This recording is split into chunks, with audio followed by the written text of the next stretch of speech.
Welcome back to The Explainer. Today, we are diving headfirst into a real rabbit hole, looking at three of the absolute most terrifying, baffling, and honestly fascinating unsolved mysteries out there. If you're someone who loves breaking down these wild, chilling narratives into the straight facts to figure out what really happened, well, you are in exactly the right place. Okay, let's dive into this agenda because today is going to be a bit of an emotional roller coaster.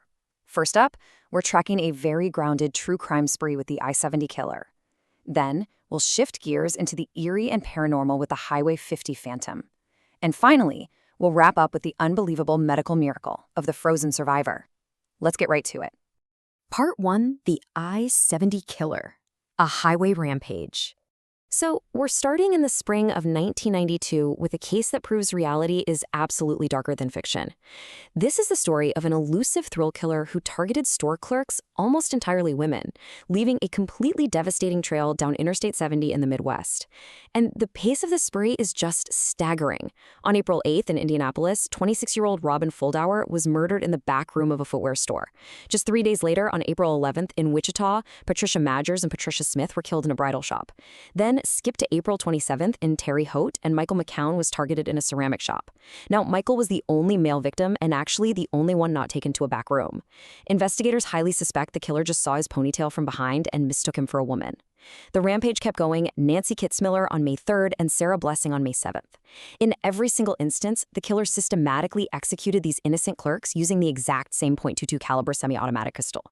So, the crucial point is, how did we even get a suspect profile for someone this elusive?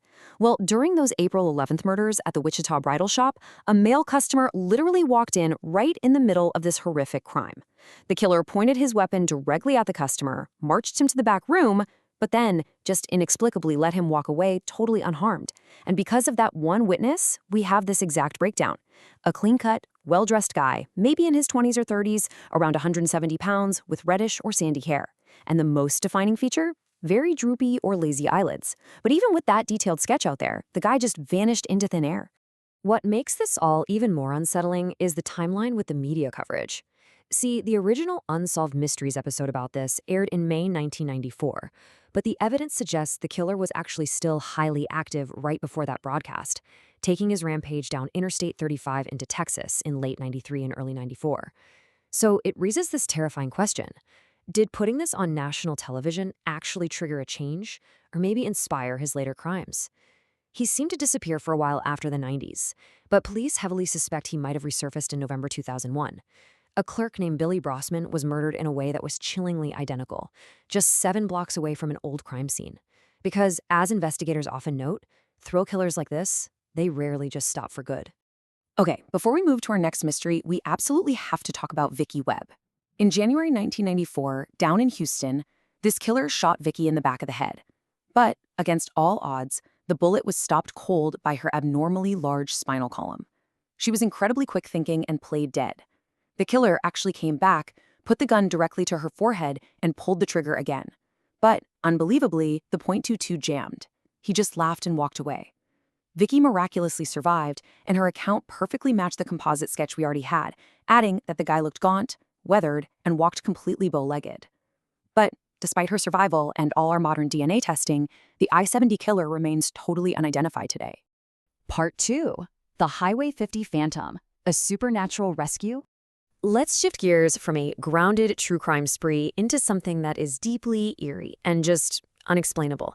It's June 1994, sweltering heat up in the Sierra Nevada mountains. We're looking at the tragic disappearance of 33-year-old Christine Skubish and her 3-year-old son, Nick. They vanished while driving along Highway 50. After days of searching, a motorist named Deborah Hoyt calls in and reports seeing the body of a naked, dead woman just lying on the side of this pitch-black highway. But when police get there, and this brilliantly illustrates the mystery here, they find a totally impossible contradiction. There's nobody on the road. Instead, they look 40 feet down a steep ravine and find Christine's wrecked car. Christine had sadly died on impact, but she was found fully clothed and securely buckled right into the driver's seat. It was physically impossible for her to be the body up on the tarmac. But right there in the passenger seat, 3-year-old Nick was still alive. So, what do we make of this? We've really got 2 very distinct camps here. On the logical, rational side, some folks think Deborah actually saw little Nick. A severely dehydrated toddler in extreme heat might take his clothes off, stumble up the steep bank seeking help, and then retreat back to the car. Or maybe it was just a strange piece of roadkill playing tricks on her eyes. But then you have the supernatural side. A lot of people firmly believe Christine's love for her son was so incredibly intense that her spirit physically manifested up on the road to wave someone down. Others think maybe it was a bizarre, terribly timed prank by a random stranger. But Deborah, she stands her ground. She insists the figure she saw was absolutely a full-grown adult woman. Now, when you have a dream that just shakes you to your core? Adding a whole other layer to this is Christine's Aunt Karen. At exactly 3 a.m., on the very night Christine and Nick went off the road, Aunt Karen had this vivid, terrifying premonition. She dreamt of roaring, hurricane-force winds and the horrible sound of metal scraping. In the dream, she found Christine standing there with little Nick.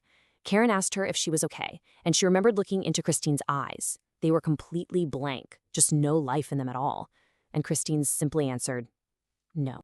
Fast forward to today, and Nick is an adult in his early 30s. He obviously only has these fragmented memories of being trapped in that dark wreckage for days. But he clearly remembers a bright light surrounding his mother's car right after the crash. And most chilling of all, he recalls a phantom woman standing near the road, just watching over him every single night. So we're left wondering, did a traumatized 3-year-old subconscious conjure up a phantom mother to cope? Or did something truly inexplicable step in on Highway 50? Part 3, The Frozen Survivor, a Medical Anomaly. Okay, let's relieve the tension a little bit with an absolutely miraculous scientific puzzle. We're jumping back to a bitterly cold December night in 1980 in Minnesota. This is the amazing story of 19-year-old Jean Hilliard.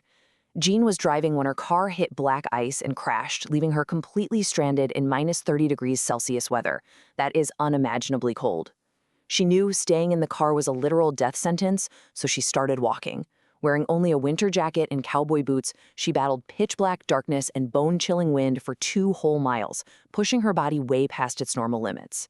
Tragically, she collapsed in the snow just 15 meters, literally steps away from her friend Wally Nelson's front door. She lay there, totally unconscious in the freezing snow for 6 straight hours, until they found her at 7 a.m. Now, what's really interesting about this slide is what happened when they finally rushed her to the ER. Her vitals were basically a medical impossibility. Her heart was beating just 8 times per minute. She was taking maybe 2, possibly 3 very shallow breaths a minute. Her core body temperature had dropped so profoundly low that the hospital's thermometers couldn't even register a number for it. To really grasp how bad this was, you have to hear this quote from Dr. George Sather, who treated her. He literally said, Jean's body was like a frozen piece of meat. She had basically turned into a human statue. Her face looked ghost-like, her eyes were totally unresponsive to light, her joints were locked completely solid. Her skin was frozen so incredibly hard that when doctors tried to give her an IV, the hypodermic needles actually broke on her skin. By every standard medical metric we have, she appeared totally deceased. But then, one of the doctors spots it. Tiny, faint bubbles coming out of her nose. Wait, she's alive! The medical team instantly kicked into gear with a very delicate protocol. They wrapped her in electric thermal blankets, attached heated pads to her icy skin, and started warming her body up very, very slowly. You can't rush it or the body goes into shock. So how on earth did she survive? While modern experts now theorize that Jean's brain cooled down so rapidly out there in the snow that she basically went into a state of hibernation. Her deeply frozen cells required almost 0 oxygen to survive, which is exactly what saved her from massive brain damage. And here's the absolute best part. By noon, that exact same day, Jean just woke up. You'd expect this massive, profound near-death story, right? But no. She just asked for a glass of water and was super worried about what her dad was going to say about the wrecked car. She even joked about it later, saying, I didn't see the light or anything like that. It was kind of disappointing. Against every single medical odd, she had 0 brain damage, didn't need a single amputation, and just went right back to living a totally normal, healthy life. So, from the incredibly dark reality of the I-70 killer, to the spooky, unexplainable phantom of Highway 50, all the way to Jean Hilliard's medical miracle, these stories all revolve around one thing: the deeply unpredictable things that happen out on isolated roads.